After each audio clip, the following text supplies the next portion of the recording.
Assalamualaikum warahmatullahi taala wabarakatuh.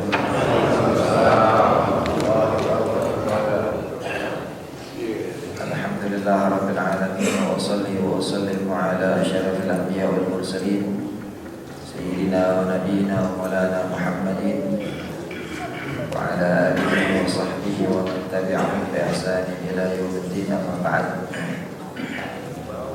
قال الله تعالى في كتابه الكريم السميع العليم من الشيطان الرجيم يرفع الله الذين آمنوا منكم والذين أوتوا العلم درجات وقال صلى الله عليه وسلم طلب العلم فريضة على كل مسلم صدق الله العظيم وصدق رسوله الكريم ونحن على ذلك من الشاهدين والشاكرين والحمد لله رب العالمين. Para hadirin rahimani wa rahimakumullah jami'an, para asatidzul hujjaj, Bapak-bapak serta ibu-ibu sekalian, alhamdulillah pada pagi kali ini Allah takdirkan kita untuk bertemu kembali. Dan saya di sini sekedar untuk membadali daripada Ustadz kita, guru kita yang pada saat ini kebetulan beliau berhalangan hadir. Mudah-mudahan kita selalu diberikan Ustadz Zulkarnain, mudah-mudahan selalu diberikan kesehatan oleh Allah Subhanahu wa taala, dimudahkan urusannya dan disampaikan hajat maksudnya, dan kita selalu muridnya mudah-mudahan selalu berada di bawah pengayuman dan didikan beliau insyaallah ila akhir. Bapak-bapak sekalian, terkait dengan Al-Qur'anul Karim wa asbabun nuzul, beliau tentunya sudah banyak membahas tentang asbabun nuzul, dan asbabun nuzul sebagaimana kita ketahui berasal dari kata asbab, dua kata yang digabung yaitu asbab wa nuzul. Asbab ada min kalimatus sabab, jadi jamak daripada sabab. Sababun jamaknya asbab. Sabab ini sudah diresap di dalam bahasa Indonesia sehingga sudah menjadi bahasa Indonesia sekarang. Sebab ya. Sebab itu ya bahasa asalnya bahasa Arab, artinya sebab. Maka asbab itu artinya sebab-sebab. Jadi sebab-sebab yang melatar belakangi an-nuzul bermakna asbabun nuzul. An-nuzul dari kalimat nazala yanzilu, artinya turun. Maka asbabun nuzul adalah sebab-sebab diturunkannya ayat atau latar belakang diturunkannya ayat, sesuatu yang latar belakangnya diturunkannya suatu ayat. Ada manusami asbabun nuzul. Adapun hadis disebut dengan asbabun nuzul, bukan asbabun nuzul, karena asbabun nuzul ini Quran an-nuzul dari atas ke bawah ya. Tetapi dari atas ke bawahnya itu bukan berarti yakni minal a'la ilal adna, laisa minal a'la ilal adna, bermakna minal a'la ilal asfal, atas bawah. Maksudnya itu bukan berarti atas bawah dari atas kita terus ke bawah, lah syawakalla. Al-a'la bermakna a'lal maqam wad darajah. Yang maksud di atas di sini adalah atas dalam pengertian maqam dan pengertian kedudukan dan pengertian kemuliaan. Bukan berarti tempatnya di atas yaitu di atas kita. Li'anna Allah laisa lahu makan wala zaman, la yanhasiru makan wala zaman. Maka dari itulah ulama mengatakan ketika menafsirkan hadis Nabi Muhammad SAW, kata Rasulullah SAW, Inna Allah yanzilu fi kulli laylatin ila sama'id dunya, bahwasanya Allah turun setiap malam ke langit bumi. Maka maksudnya turun di sini fa'awwala al-ulama, maka ulama mentakwilkan dan menafsirkan turun di sini maksudnya adalah turun rahmatnya. Ya, turun rahmatnya. Ulama di dalam menafsirkan ayat-ayat atau menakwilkan ayat-ayat yang berkaitan dengan zat atau sifatnya Allah Subhanahu wa taala terbagi ke dalam dua maslak. Dua maslak ini maksudnya dua metode. Metode pertama, dan ini adalah metode yang banyak dipakai oleh ulama as-salaf, ulama-ulama awal. Ulama salaf disebut ulama salaf karena mereka itu dari kata salaf yaslifu, artinya yang sudah terdahulu. Salaf itu artinya orang dulu, jadul lah, orang zaman dulu, orang kuno lah bahasanya. Ada wassalaf.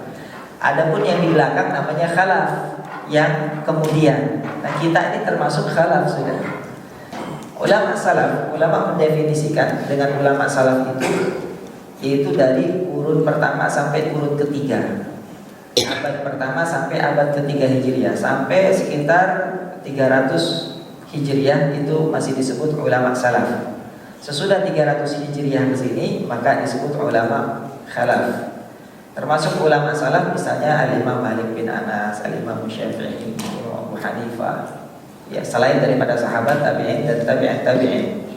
Sahabat tabi'in sudah jelas itu. Khairul qurun qarni tsumma alladziina yalunahum tsumma alladziina yalunahum, kata Nabi Muhammad SAW. Sebaik-baiknya generasi adalah generasi saya, kemudian generasi sesudahnya, kemudian generasi sesudahnya lagi. 3 generasi.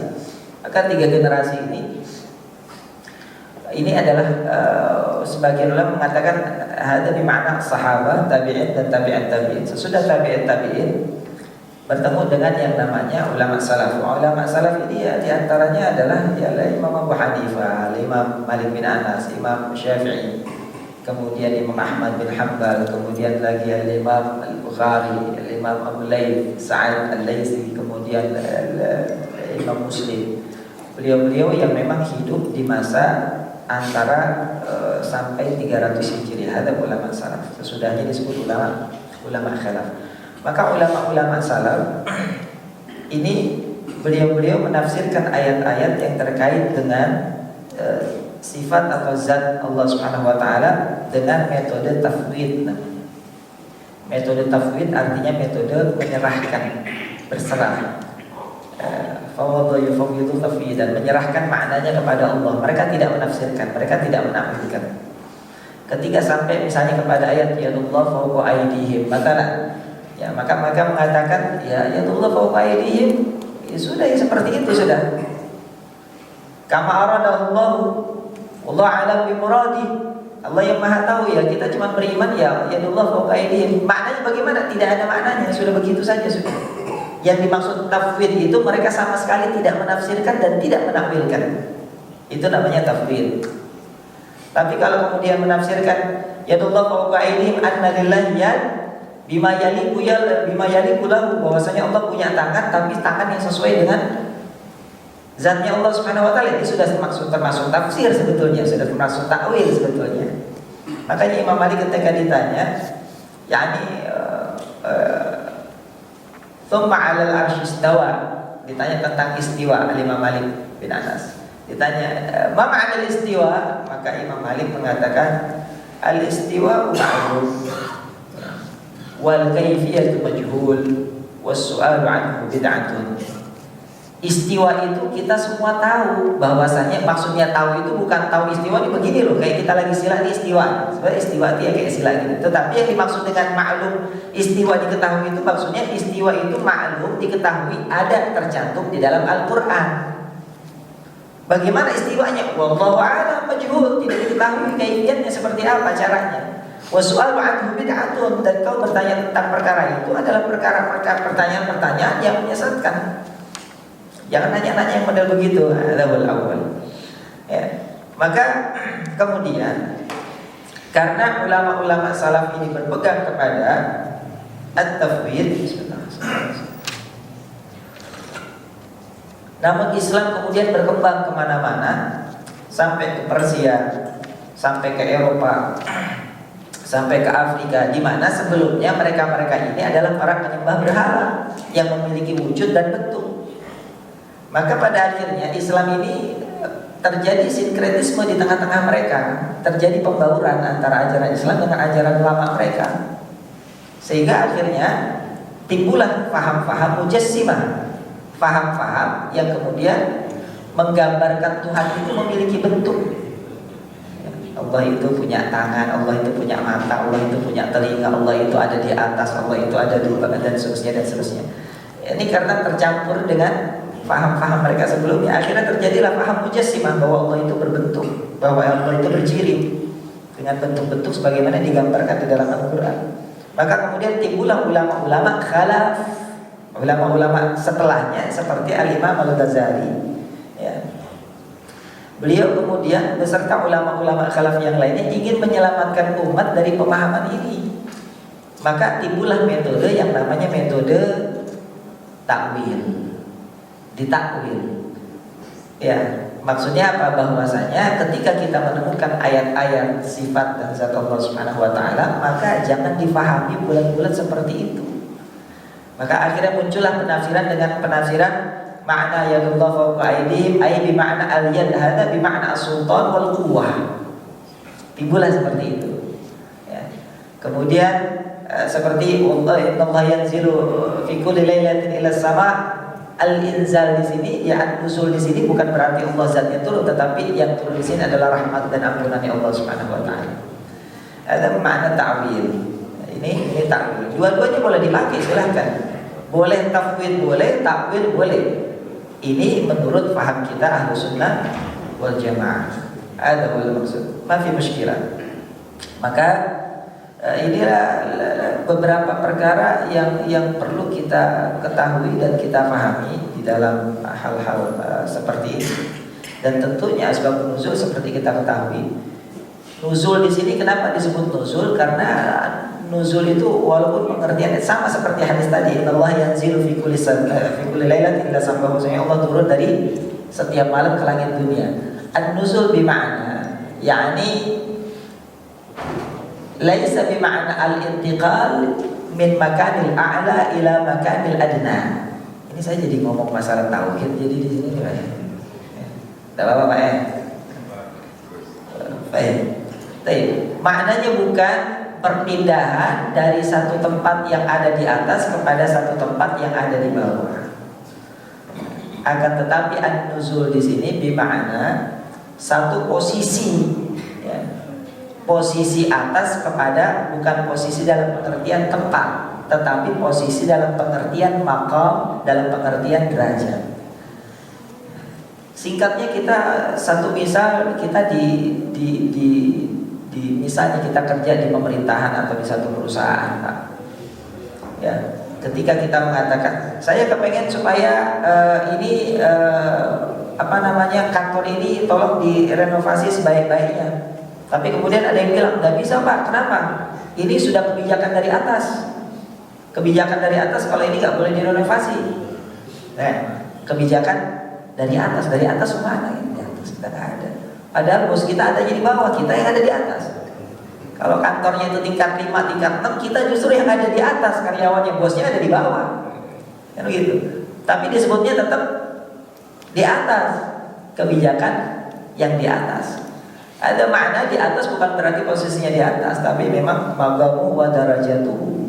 Ya, artinya magamnya, derajatnya, martabatnya itu dia ada di atas. Ada wal maksud. Maka disebut asbabun nuzul karena dia adalah sebab-sebab turunnya ayat, yang mana ayat ini turun dari yang magamnya di atas kepada yang magamnya di bawah.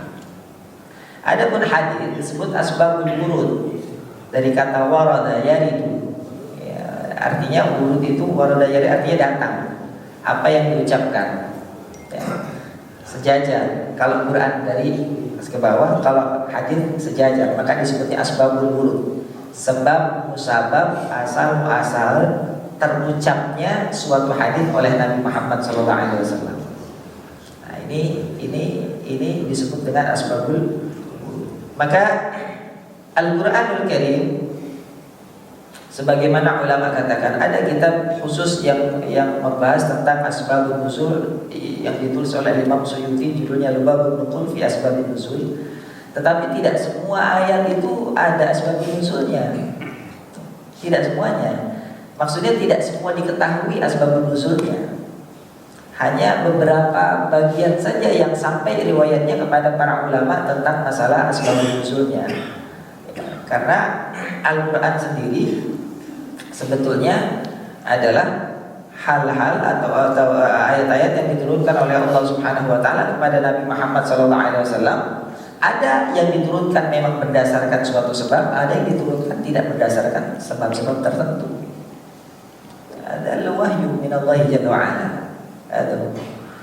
Wa Al-Qur'anul Karim, kalau menurut Al-Imam Asy'arawi, Mutawalli Asy'arawi, apakah ulama-ulama sekarang disebut sebagai para mufassir, penafsir daripada Al-Quran? Maka kata Syekh Muhammad Mutawalli Asy'arawi, "Lau kana al-Qur'ana haqqun an yufassar", seandainya Quran itu layak untuk ditafsirkan, fa Rasulullah sallallahu alaihi wasallam ahaqqun nas bitafsiri, maka Rasulullah SAW itu adalah manusia yang paling berhak untuk menafsirkan Al-Quran. Akan tetapi Rasulullah SAW hanya menafsirkan beberapa hal saja daripada ayat-ayat Al-Quran yang perlu ditafsirkan.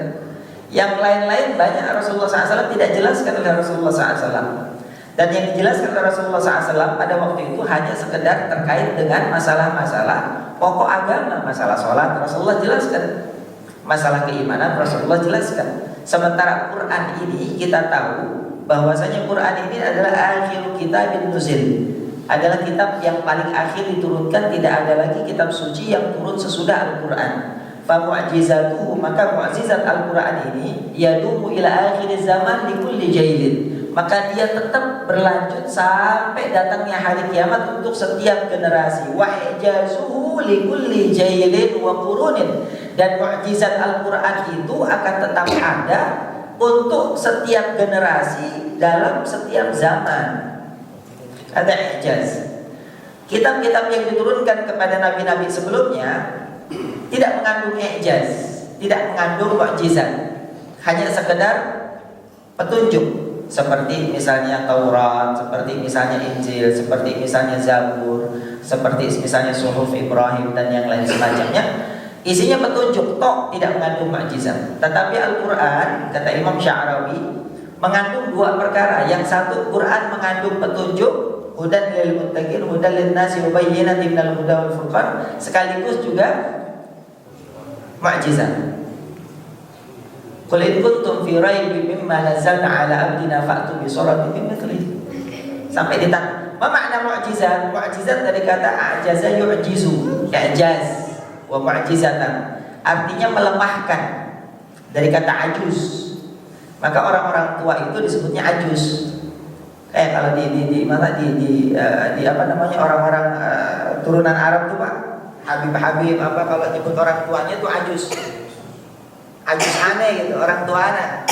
Kenapa disebut ajuz? Karena ajuz disebut ajuz karena lemah sudah. Orang tua sudah lemah. Yang tadinya bisa lari udah gak bisa lari, yang tadinya bisa makan sukro udah kagak bisa makan sukro, jika tapak udah gak bisa lagi dah, makan yang lembut-lembut aja dah, kan gitu ya. Kalau perlu, kalaupun makan sukro kacang yang baru di blender dulu baru dia bisa makan. Aduh, lesh, ya annahu ajiz, karena dia itu lemah. Ajuz dari, bukan aziz Pak, bukan aziz, beda. Ain jim zai, ya, ain jim zai, yakni ajuz, ya, ajaza. Kalau aziz, ain zai artinya mulia, kuat. Kebalikan itu. Ya, makanya makhraj ini bahaya, kalau salah makhraj bahaya. Aziz wa ajuz, ya. Atau maka mu'jiz, Al-Quran ini bersifat mu'jiz, artinya melemahkan setiap orang yang meragukan dan menentang Al-Quran, sampai ditantang sama Allah. Nanti kalau misalnya memang gak percaya Quran ini datang dari Allah Subhanahu wa taala, coba bikin satu surat dari Quran. Kalau emang ente bisa, kalau emang ente ragu, coba bikin. Minta tolong sana sama semua manusia, sama semua makhluk jin, akan bisa. Ya, tidak akan bisa kata Allah Subhanahu. Ada makna ijaz. Dan mukjizat Al-Quran ini, karena Nabi adalah merupakan penghujung Nabi dan Nabi tidak ada Nabi sesudahnya, maka mukjizat Nabi ini berlangsung sampai datangnya akhir zaman untuk setiap generasi. Setiap generasi akan merasakan mukjizat Nabi Muhammad SAW, termasuk kita. Wa ijazuhul a'zam, mu'jizatuhul a'zam, ya, mukjizat Nabi yang terbesar adalah Al-Quran. Kalau Nabi lain mukjizatnya sama petunjuknya misah. Nabi Musa, Nabi Isa, petunjuknya Injil. mukjizatnya bisa nyembuhin orang. Nabi Musa petunjuknya Taurat, mukjizatnya bisa belah laut dan seterusnya dan seterusnya. Nabi Muhammad mukjizatnya jadi satu sama petunjuknya Quran. Di samping Nabi juga punya mukjizat lainnya. Makanya kata Imam Mutawalli Sya'rawi, sengaja Nabi tidak menjelaskan tentang fenomena-fenomena alam yang ada di dalam Al-Quran, yang disebutkan di dalam Al-Quran. Tidak disebutkan sama Nabi dan tidak dijelaskan sama Nabi, tidak ditafsirkan sama Nabi. Karena apa? Karena orang-orang di masa diturunkannya ayat Al-Quran itu di zaman Nabi, mereka belum sampai pengetahuannya ke arah sana. Belum sampai pengetahuannya ke arah sana, ya, itu belum sampai. Seperti misalnya ayat-ayat yang berkaitan dengan bahwasanya gunung itu berjalan, bahwasanya ini begini begitu dan seterusnya dan seterusnya. Ada syekh kalau Nabi terangkan maka orang-orang zaman dulu itu ini apaan maksudnya nggak ngerti dan tidak ada manfaatnya juga. Akan tetapi seiring dengan berkembangnya pengetahuan umat manusia, setiap makin generasi demi generasi semakin berkembang pengetahuannya, maka kemudian dengan ilmu pengetahuan yang mereka dapatkan, ternyata mereka menemukan satu penemuan-penemuan baru, dan ternyata penemuan-penemuan ini sejalan dengan apa yang disebutkan Al-Quran sejak 1400 tahun yang lalu. Dulu kita kenal bahwasanya teori geosentris, bahwasanya matahari itu mengitari bumi, tapi kemudian ternyata bumi yang mengitari matahari. Dulu kita tahu bahwasanya bumi itu datar, sampai sekarang sudah ada bumi itu datar. Ternyata Quran mengatakan bumi itu tidak datar, tidak berujung dan tidak memiliki tepi. Sesuatu benda yang tidak memiliki tepi itu ya bentuk lingkaran. Kalau kotak ya ada tepinya, kalau datar ya ada tepinya. Kemudian terkait dengan masalah-masalah fenomena alam, terus fenomena alat reproduksi manusia dan seterusnya, ya, itu semuanya disebutkan oleh Al-Quran dan baru diketemukan kebenarannya oleh generasi-generasi sesudahnya sekarang ini. Ada oleh ijaz, maka berapa banyak orang masuk Islam dengan sebab mereka menemukan berbagai macam fenomena yang baru mereka temukan dan sudah disebutkan oleh Al-Quran ribuan tahun yang lalu, 1000 tahun yang lalu. Ada oleh ijaz Al-Quran. Maka inilah mukjizat daripada Al-Quran dan tetap ada sampai akhir zaman. Baik, kita lanjutkan masalah asbabun nuzul. Di sini sebetulnya bukan fakta ya asbabun nuzul ya.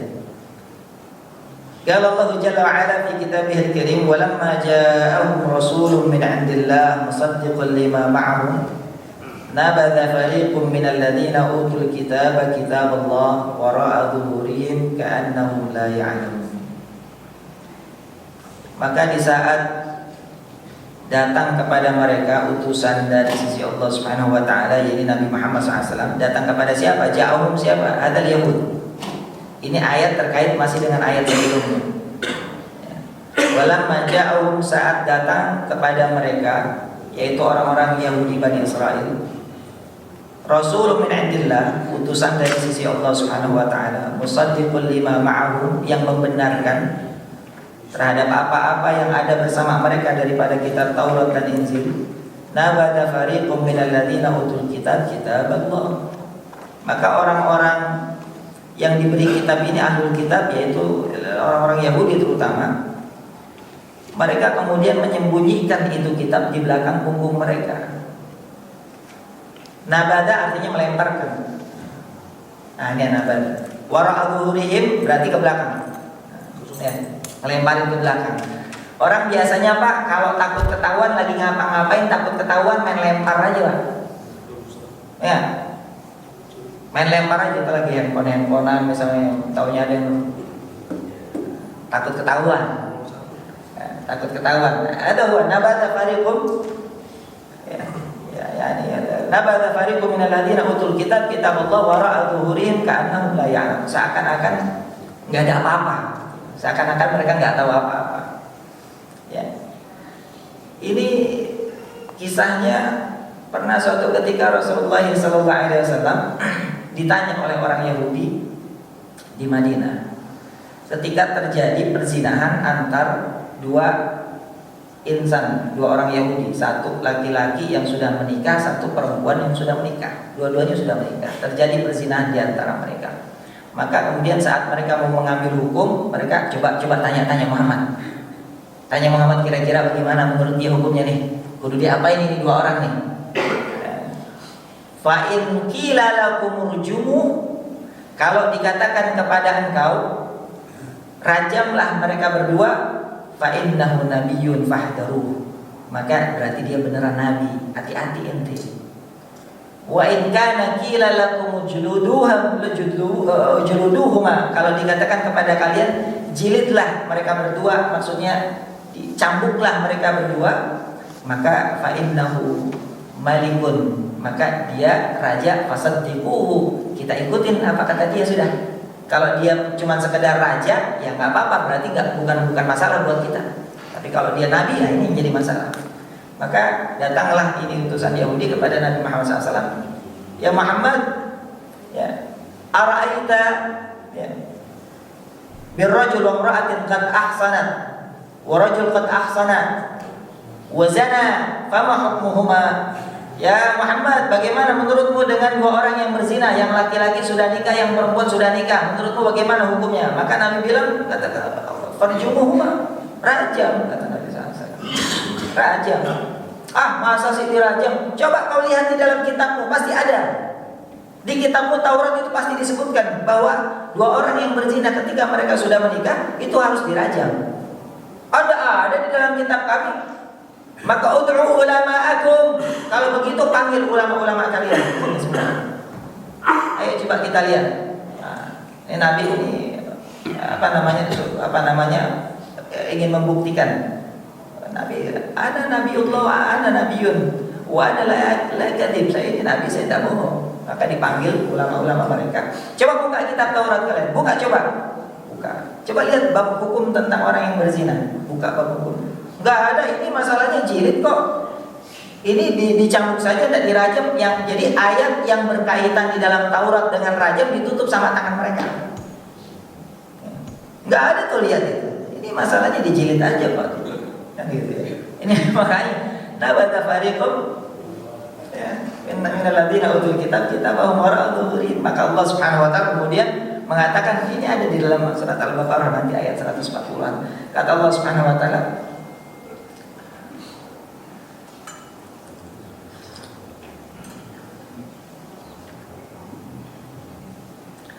kata Allah Subhanahu wa taala, kenapa kalian kok cuma ngambil sebagian ayat dan membuang ayat yang lain?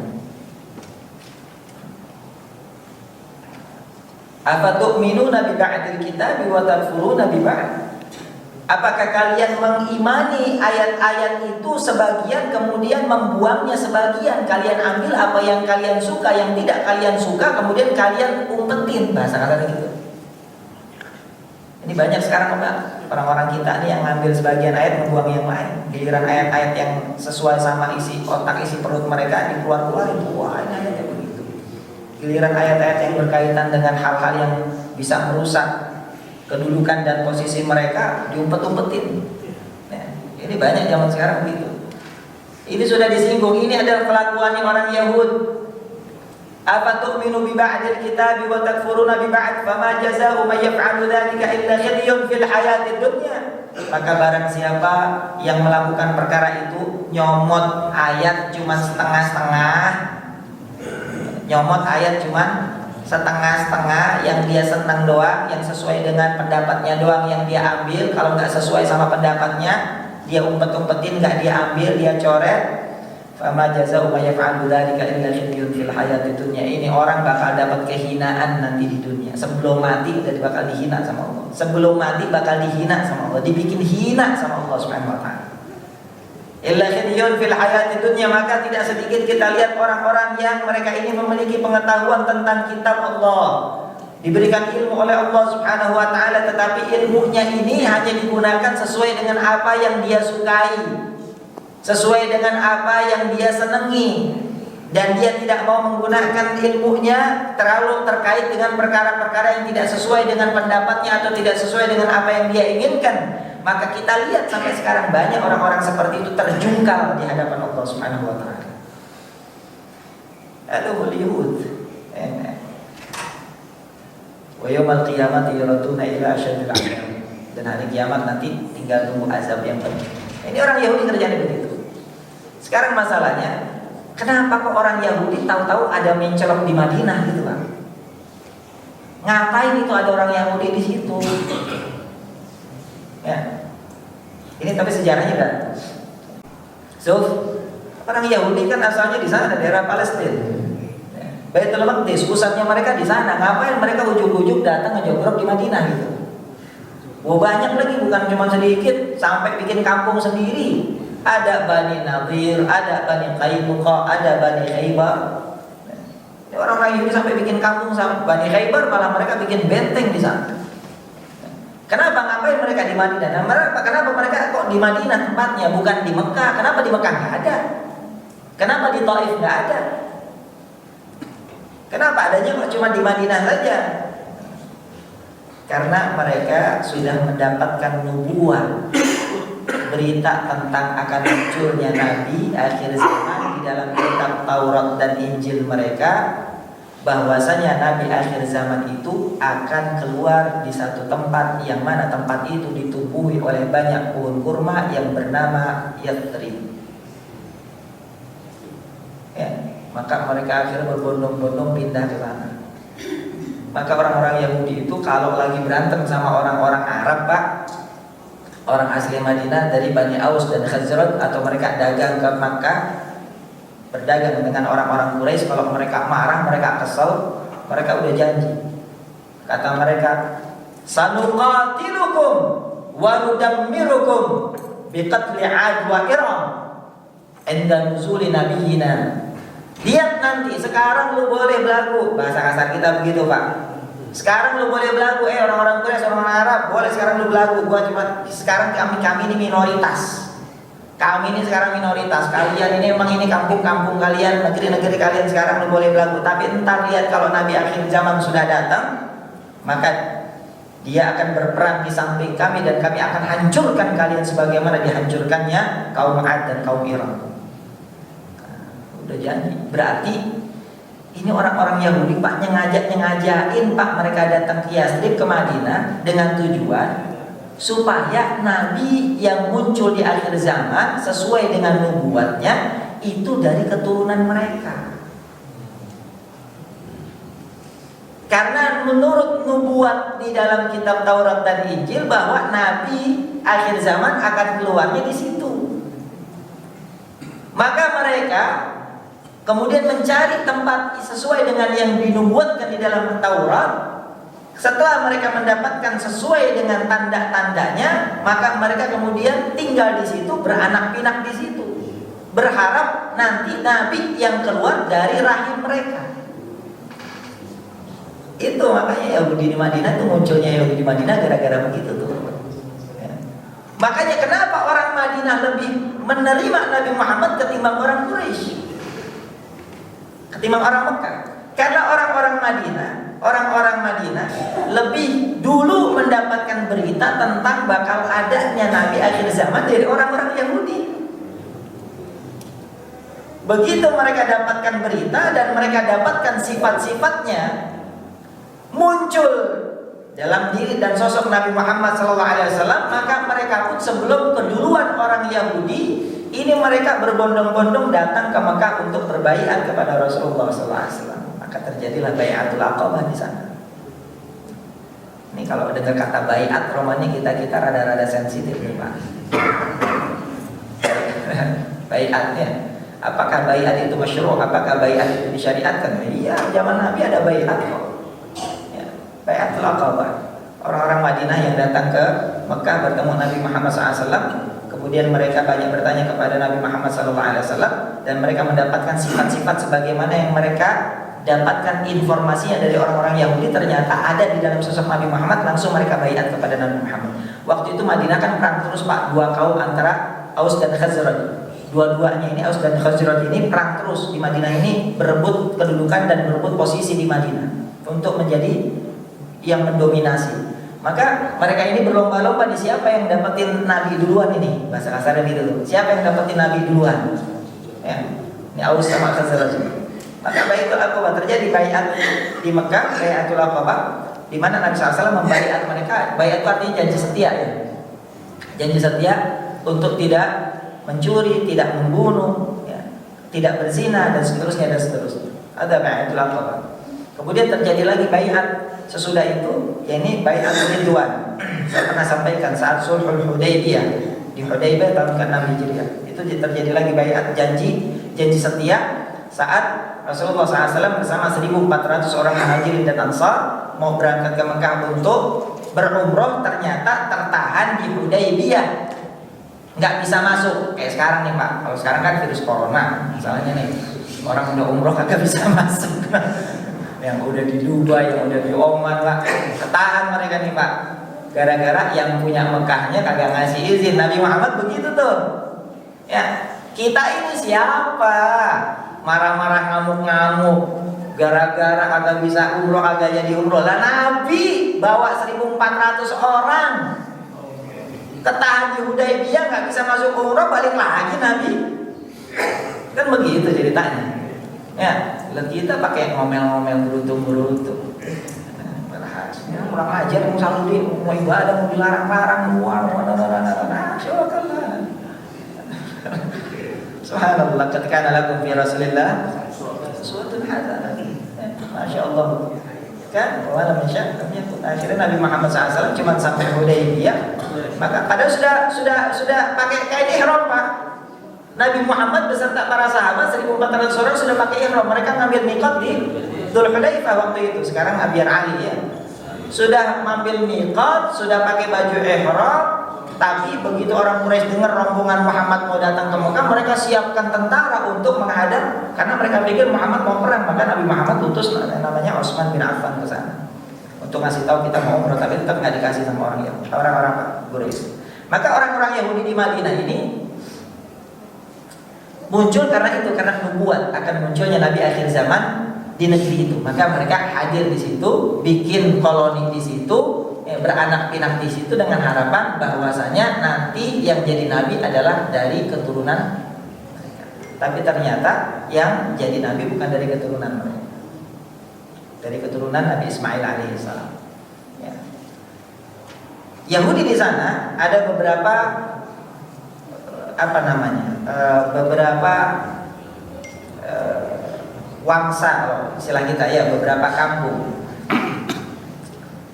Di antaranya adalah yang terkenal, yang paling kuat Bani Khaybar.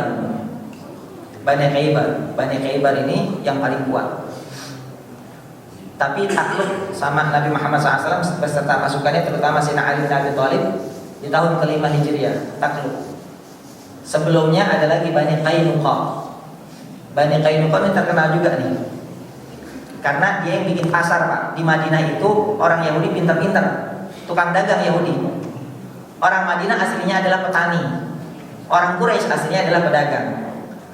Maka orang Madinah karena dia ini petani bukan pedagang, dimanfaatkan oleh orang Yahudi. Maka orang Yahudi bikin pasar di namanya Bani Qainuqa. Orang-orang Madinah kalau jual beli semuanya di situ. Bapak-bapak mungkin sering dengar ceritanya. Suatu ketika ada seorang wanita dari orang Madinah, ya, dari Bani Ansar, kemudian datang ke pasarnya, kepengen nyepuh emas. Pas dia jongkok, namanya pasar jongkok Pak di sana Pak. Enggak, bukan pasar modern kayak gitu, pasar jongkok. Pas dia jongkok mau nyepuh emas, maka kemudian sama orang Yahudi yang nyepuh emas di sana. Orang Yahudi pada dagang di sana. Kain belakangnya itu diikat, ya, kemudian diikatin ke sini. Jongkok, begitu dia bangun, ya tersingkap lah semuanya. Ya, tersingkap auratnya. Teriak ini perempuan. Pada ketawa orang Yahudi. Kemudian ada seorang Muslim di situ, seorang pemuda Islam. Dia marah karena seorang Muslimah diperlakukan seperti itu. Dihajar itu Yahudi, habis dikeroyok sepasar Pak. Ya, ini Muslim habis dikeroyok sepasar orang Yahudi semua. Maka akhirnya Nabi SAW, ya, kemudian waktu itu setelah perang Badar kalau tidak salah, kata Nabi SAW, ya, ini ada hadits yang terkenal, Nabi perintahkan untuk kirim pasukan ke Bani Qainuqa, dihajar habis. Itu Bani Qainuqa sama Nabi SAW gara-gara perempuan dinodai kehormatannya. Itu bukan diperkosa di apa Pak, cuma diejek begitu doang. Langsung dikirim pasukan lah model kita Pak. Sekarang ini, makanya tadi baca doa kunut nazilah tuh. Umat Islam sekarang ini dibunuh habis-habisan di ini, kita mah tenang-tenang aja udah. Ya. Nggak ada yang namanya kita ini sekarang himmahnya tuh, ghirahnya tuh nggak ada. Kecemburuan kita terhadap agama kita saat agama kita dihina tuh kita nggak ada. Ya, nggak ada, kita diam-diam asyik-asyik aja. Islam tak perlu ditolong, sudah biarkan saja. Allah kan menolong agamanya sendiri. Kita sudah santai-santai aja, nggak usah ribut, diam-diam aja. Ini menurut pendapat orang-orang itu. Siapa kata? Maka dihajar habis Bani Qainuqa. Kemudian Bani Quraidah juga sama, dihajar habis oleh Rasulullah SAW karena mereka menolong orang-orang Quraisy saat perang Ahzab. Ya, saat perang Ahzab, selesai perang Ahzab, Rasulullah SAW begitu pasukannya mau naruh senjata, kata Rasulullah SAW, kata Jibril AS, ya Muhammad, atadau aslihatakum, ya Muhammad, kalian mau naruh senjata kalian, wa nahnu lam nadau aslihatana, kami aja pasukan malaikat belum naruh senjata kami, kau mau naruh senjata, bagaimana sih ceritanya? Kata Jibril, kenapa ya Jibril? Ini kau tahu yang bikin perkomplotan sama orang-orang Ahzab itu, ya, orang-orang Arab ini ada musuh dalam selimut. Hati-hati kau, siapa itu? Orang Bani Quraidah. Maka Nabi SAW kirim pasukan ke Bani Quraidah sambil berpesan, la tusallul asr illa fi Bani Quraidah. Ini hadis yang terkenal ya. Jangan sholat asar kecuali kalian sampai ke Bani Quraidah. Ya, itu juga terkenal. Maka kemudian setelah itu ada lagi Bani Nadir. Bani Nadir ini tahun keempat Hijriah diusir sama Nabi Muhammad SAW gara-gara berkomplot juga dengan Abu Sufyan. Pas Nabi SAW lewat ke bentengnya mau ditimpa batu dari atas, maka ketahuan dikasih tahu sama Jibril alaihissalam. Maka sama Nabi kemudian sallallahu alaihi wasallam dikepung Bani Nadir, disuruh keluar, diusir mereka dari kampungnya. Salah satu petinggi daripada Bani Nadir namanya Huyai bin Akhtab, pindah mereka ke Khaybar. Semua orang kampung Bani Nadir pindah ke Khaybar. Di sana ada benteng gede. Tapi tahun kelima Hijriah Khaybar juga diserang sama Nabi Muhammad SAW dan dibuka bentengnya. Dan Huyai bin Akhtab, salah satu petinggi Bani Nadir yang pindah ke Khaybar, mati terbunuh di situ bersama anak laki-lakinya. Anak perempuannya namanya Sofiyah dinikah sama Nabi. Istri Nabi salah satunya orang Yahudi. Ya, jadi istri Nabi itu punya istri orang Yahudi, Pak. Namanya Sofiyah binti Huyai. Sofiyah binti Huyai. Huyai bin Akhtab ini adalah ketua kaum Bani Nadir, Yahudi Bani Nadir. Ada Sofiyah binti Huyai. Maka inilah perkomplotan yang terjadi di tengah-tengah orang Yahudi. Dan orang Yahudi itu mengerti dan mengenal Nabi Muhammad. Ya'rifunahu kama ya'rifuna abna'ahum. Mereka mengenal Nabi Muhammad sebagaimana mereka mengenal anak-anak mereka. Tahu persis, tanda-tandanya sudah jelas. Nabi Muhammad itu sudah jelas. Hanya saja mereka hasud, mereka dengki karena ternyata nabinya toh bukan dari keturunan mereka, bukan dari kalangan mereka. Maka karena itulah permusuhan yang dimunculkan oleh orang Yahudi terhadap umat Nabi Muhammad dan umatnya nggak ada habis-habisnya sampai sekarang. Sampai akhir zaman. Walam tarda ankal yahud wan nasara hatta tattabi'a millatahum. Gak akan ceritanya orang Yahudi itu dekat sama kita, tidak ada ceritanya. Tapi ada sebagian orang Yahudi yang masuk Islam, ya betul. Istrinya Nabi aja orang Yahudi, tidak semua orang Yahudi. Ya. Ada Sofiyah binti Huyai bin Akhtab, orang Yahudi, istri Nabi Muhammad SAW. Maka ini adalah perkomplotan yang dilakukan oleh orang-orang Yahudi. Dan ayat ini berkaitan dengan penafian mereka atau pengingkaran mereka terhadap risalah Nabi Muhammad SAW. Saat mereka kemudian mendapatkan ternyata Nabi Muhammad itu betul-betul Nabi, maka mereka kemudian menyembunyikan apa-apa yang ada di dalam Taurat terkait dengan sifat-sifat nubuwah. Ada dalam Maulid Tibat, ya, Ka'bil Akbar, ya, dari salah satu Ka'bil Akbar ini sebetulnya pernah beliau Ka'bil Akbar ini Pak masuk Islamnya sesudah Nabi SAW wafat. Padahal waktu Nabi masih hidup dia ada, tapi masih belum masuk Islam. Tapi begitu Nabi wafat, Ka'bil Akbar baru masuk Islam. Maka disebutkan bahwasanya dalam Maulid Tiba, ya, dia diajari sama bapaknya Injil, ya, diajari sama bapaknya Taurat, illa sifran wahidah, kecuali 1 lembar.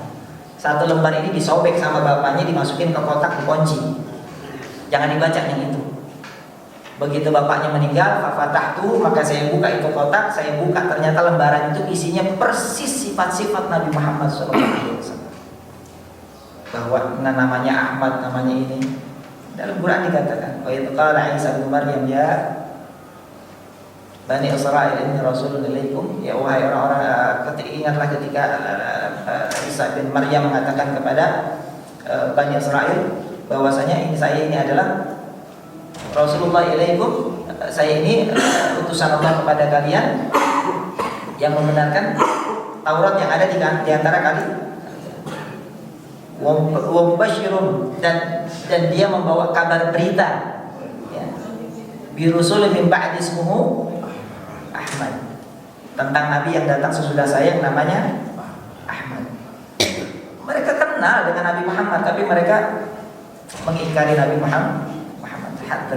Sampai detik ini orang-orang Yahudi tidak akan pernah rela dengan keberadaan umat Islam, karena mereka sakit hati ternyata Nabi akhir zaman tidak turun dari kalangan mereka. Maka sampai kapanpun mereka akan tetap mengingkari nubuwah dan risalah Nabi Muhammad Sallallahu Alaihi Wasallam sampai datangnya, karena nubuwah Nabi Muhammad itu mereka tidak dapatkan, maka mereka menunggu-nunggu yang terakhir turun. Siapa yang terakhir turun? Dajjal al-Masih. Dajjal. Itu yang mereka tunggu sekarang. Mereka ini nafsu kepengen menang perang, Pak. Ya. Mereka nafsu kepengen menang. Maka orang Yahudi sekarang nunggu satu lagi yang belum turun, yaitu Dajjal. Ya. Sudah jelas dari itu. Ya. Jadi silsilah kronologinya seperti itu. Ya. Baik. Mungkin itu saja yang dapat saya sampaikan, sedikit sekedar menambah wawasan dan sekedar mengisi kekosongan. Mudah-mudahan apa yang saya sampaikan ini bermanfaat untuk kita semua dan menambah wawasan. Ada yang mau ditanyakan mungkin di antara para ahli? Nah,